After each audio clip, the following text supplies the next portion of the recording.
Salut, bienvenue sur le module numéro 3 de la chaîne YouTube de la gamme MMS Honey Wellfire. Donc ce module numéro 3 est dédié à la présentation de l'écran tactile des tableaux. Donc là en l'occurrence tu as sous les yeux une H4YA et on va s'intéresser au menu que tu vas pouvoir retrouver sur cet écran tactile.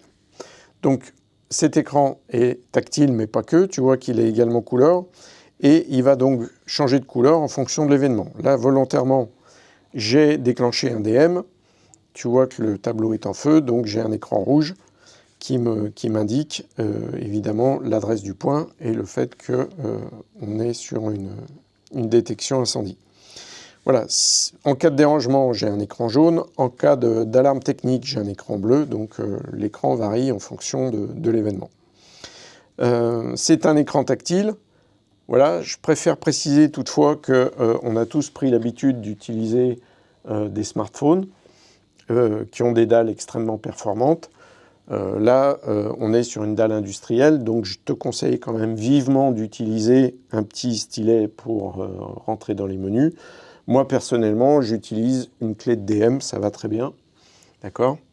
Et donc, lorsque tu vas rentrer dans les menus, on va voir les principales rubriques. Donc, lorsque tu es passé en accès niveau 2, tu as accès à tes menus, tu rentres dans tes menus. Donc, le premier ici, version, va te permettre de lire tes versions logicielles.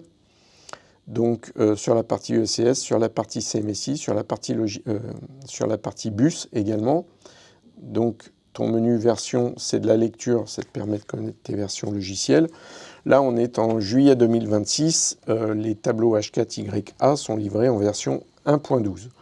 Le reste de la gamme est actuellement en version 1.11. Voilà. Ensuite, tu as à côté la possibilité de régler la date et l'heure. Donc, tu bouges tes molettes comme ça et tu enregistres ta date. À chaque fois que tu vas enregistrer quelque chose, tu valides avec la petite coche. Et ensuite, quand tu veux sortir d'un menu, tu viens en haut à gauche et tu sors du menu dans lequel tu te trouves.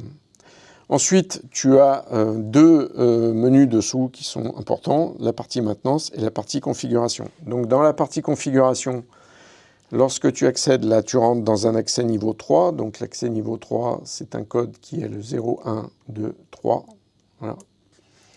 Et qui te permet ensuite voilà, de pouvoir paramétrer les options générales du tableau. On verra ça lors d'un module suivant. Et puis de paramétrer tes fonctions UGA, CMSI. Et de l'autre côté, d'aller paramétrer tes fonctions ECS.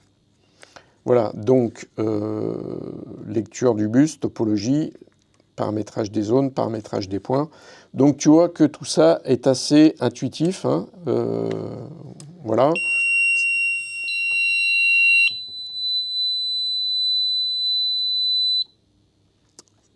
Et tu as ensuite un menu maintenance.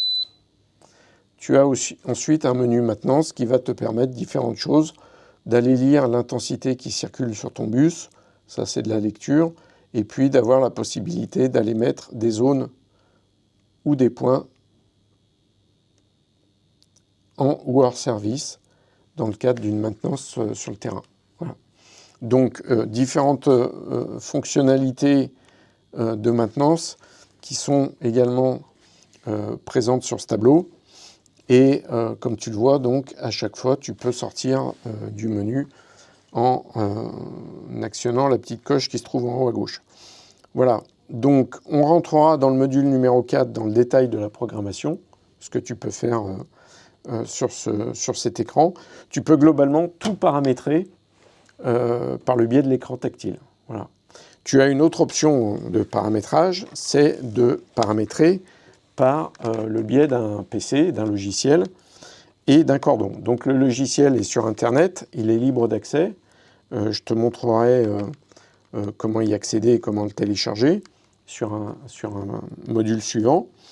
Tu peux donc tout paramétrer par le biais de ce logiciel. Il te faut par contre un cordon qui est ici, qui est le cordon qui s'appelle le KP-H. Voilà, c'est une référence. C'est un cordon un peu spécifique. Tu vois qu'ici, il a un embout. Voilà, il a un peu d'électronique sous cet embout. Et ce cordon va te permettre de te connecter directement au tableau à cet endroit. Voilà. Ensuite, tu te connectes de l'autre côté avec ton PC et tu peux paramétrer également ton tableau par logiciel. C'est toi qui vois. Tu as les deux options. Voilà, donc tu vas paramétrer quoi? Évidemment, tu vas paramétrer tes bus. Donc sur tes bus, tu vas pouvoir installer de la détection linéaire, de la détection automatique, des DFHS. Donc en détection linéaire, la gamme MMS est associée à toute la gamme OSID. Donc voilà, si tu utilises des OSI 10, OSI 90, tu devras les raccorder sur un dispositif d'entrée-sortie, donc celui-ci en l'occurrence. Voilà. On a un détecteur linéaire un peu spécifique qui est l'OSI RIE32 qui fonctionne avec réflecteur et qui lui se raccorde sur le bus, s'installe sur le bus et est adressé par le bus. Alors ça c'est super intéressant parce que ça te permet de faire des économies puisque du coup tu n'as plus besoin de dispositif d'entrée-sortie, tu n'as plus besoin d'alimentation d'AES sur le terrain puisque tes linéaires sont raccordés directement sur le bus. Voilà. Par contre, ça fonctionne avec une technologie catadioptre et ça nécessite quelques précautions de conception et quelques précautions d'utilisation. Donc voilà, la technologie catadioptre a ses limites technologiques. Voilà, sinon il y a l'option de l'OSI 10, OSI 90 puisqu'on est associé à la gamme. On est associé aussi au FAST, qui est un DFHS, petit DFHS conventionnel. Voilà, très facile à mettre en œuvre, très économique, qui lui va se raccorder sur les dispositifs d'entrée-sortie. Voilà globalement ce que tu vas pouvoir mettre sur les bus. On est sur tous ces produits sur de l'adressage mécanique, tu vois, tu règles ton adresse design unité par le biais de molettes que tu retrouves sur tous les produits, ici en l'occurrence. Et tu vas donc pouvoir paramétrer tes bus et puis ensuite paramétrer tes fonctions et tes sorties de mise en sécurité et ta fonction GA. Voilà pour ce module numéro 3 qui te présente un petit peu dans le détail les possibilités de cet écran que tu vas retrouver sur la H4YB, que tu vas également retrouver sur la H4Y2A. Voilà, avec beaucoup de menus de fonctions communes, ou tout du moins dans l'approche et dans l'utilisation, beaucoup de choses en commun. Voilà. Il reste que la H4YC qui se trouve sur le panneau derrière qui, elle, n'a pas d'écran, qui est la version conventionnelle. Donc, elle peut se paramétrer aussi soit en face avant, soit par le biais du logiciel. Personnellement, je te conseille quand même d'utiliser le logiciel. Le paramétrage en face avant est un peu compliqué dans le sens où il va falloir matricer tes zones de détection avec tes fonctions en fonction de combinaisons de touches. Donc bon, il faut avoir quand même un peu potassé la doc la veille pour paramétrer la C avec la face avant, mais bon, tu peux le faire. Sinon, même chose, même cordon. Le cordon est valable pour toute la gamme. Tu le connectes au même endroit sur la C et tu peux paramétrer ton H4YC également par le biais du logiciel et l'HBT.